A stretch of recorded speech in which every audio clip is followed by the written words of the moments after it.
Sadiq Khan is using misinformation to fleece London motorists with his landmark environmental scheme, claimed Mr. Cox.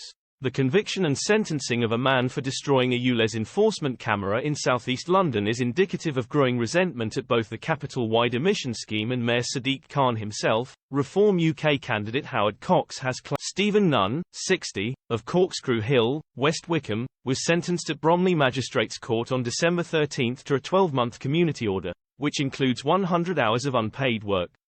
He was also made to pay compensation of £349. He had previously pleaded guilty to criminal damage at the same court on November 6. The scheme requires drivers of vehicles failing to comply with minimum emission standards to pay £12.50 to drive within the ULEZ zone, which was expanded to include all 32 London boroughs on August 29.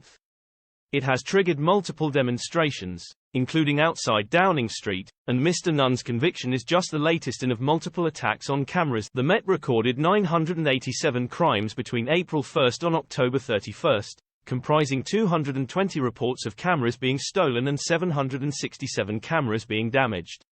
Last week, counter-terrorism officers were initially called in after a camera was destroyed by what is believed to have been a bomb. For Mr. Cox, the latest court case provides a clear illustration of the resentment which has been smouldering since ULEZ was expanded to include at 32 London boroughs on August 29.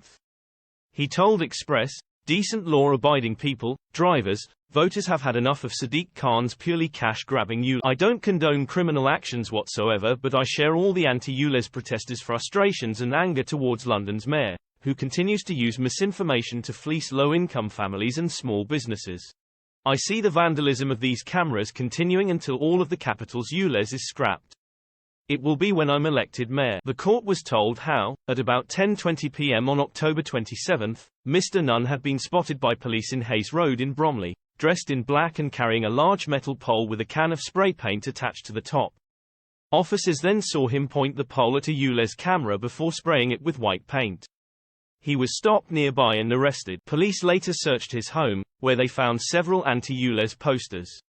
A Met Police spokesman said, "The Met continues to treat criminal activity in relation to ULEZ seriously and has deployed considerable resources to our where there are possible lines of inquiry. Local investigators will follow up using a range of investigative approaches including CCTV trawls, witness searches and an assessment of forensic opportunity." A spokesman for the Mayor of London said, "People are of course entitled to show their opposition to policies peacefully and lawfully.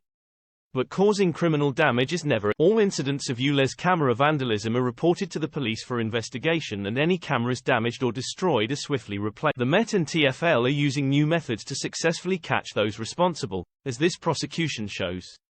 Criminal damage will not stop the ULEZ operating, though it could endanger the safety of the vandal and passers-by. Expanding ULEZ was a difficult decision, but a necessary one to tackle air pollution and the climate crisis.